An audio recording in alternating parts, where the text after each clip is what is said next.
Now a troublemaker named Sheba, son of Bichri a Benjamite, happened to be there. He sounded the trumpet and shouted, "We have no share in David, no part in Jesse's son. Every man to his tent, O Israel." So all the men of Israel deserted David to follow Sheba, son of Bichri. But the men of Judah stayed by their king all the way from the Jordan to Jerusalem. When David returned to his palace in Jerusalem, he took the 10 concubines he had left to take care of the palace and put them in a house under guard. He provided for them, but did not lie with them. They were kept in confinement till the day of their death, living as widows. Then the king said, "Amasa, summon the men of Judah to come to me within 3 days, and be here yourself." But when Amasa went to summon Judah, he took longer than the time the king had set for him.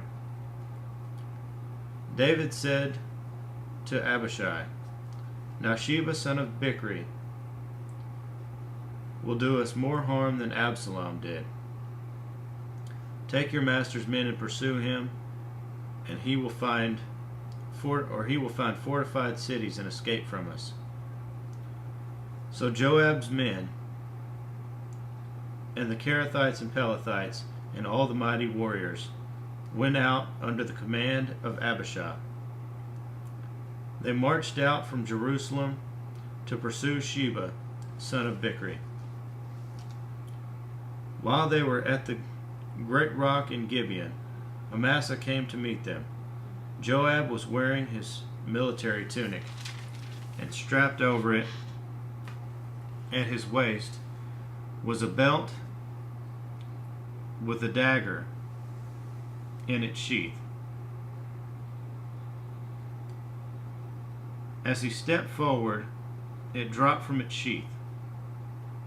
Joab said to Amasa, "How are you, my brother?" Then Joab took Amasa by the beard with his right hand and kissed him. Amasa was not on his guard against the dagger in Joab's hand, and Joab plunged it into his belly, and his intestines spilled out on the ground.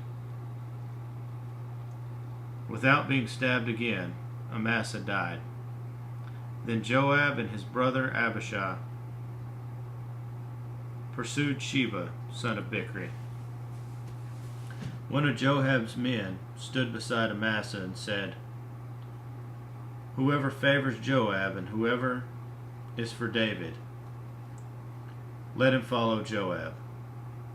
Amasa lay wallowing in his blood in the middle of the road, and the man saw that all the troops came to a halt there.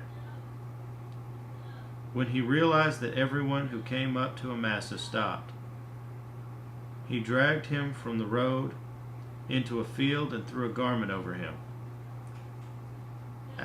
After Amasa had been removed from the road, all the men went on with Joab to pursue Sheba, son of Bichri.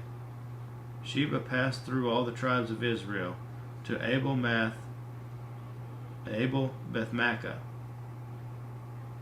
and through the entire region of the Berites, who gathered together and followed him.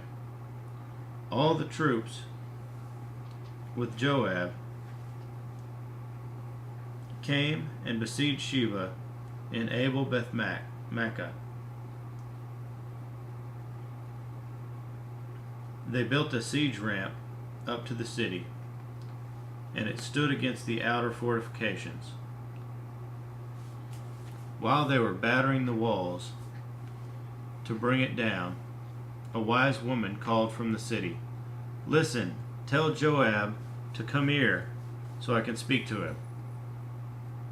He went towards her, and she asked, "Are you Joab?"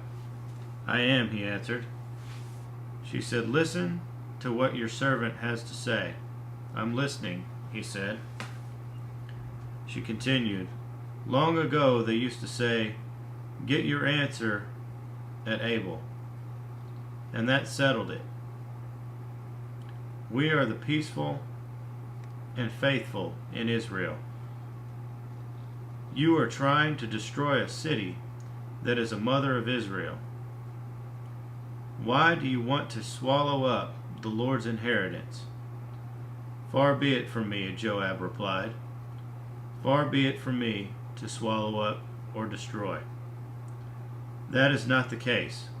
A man named Sheba, son of Bichri, from the hill country of Ephraim, has lifted up his hand against the king, against David. Hand over this one man, and I'll withdraw from the city." The woman said to Joab, "His head will be thrown to you from the wall." Then the woman went to all the people with her wise advice, and they cut off the head of Sheba, son of Bichri, and threw it to Joab. So he sounded the trumpet, and his men dispersed from the city, each returning to his home.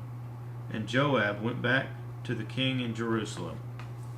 Joab was over Israel's entire army. Benaiah, son of Jehoiada, was over the Kerethites and Pelethites. Adoniram was in charge of the forced labor. Jehoshaphat, son of Ahilud, was recorder. Sheva was secretary. Zadok and Abiathar were priests. And Ira, the Jerite, was David's priest.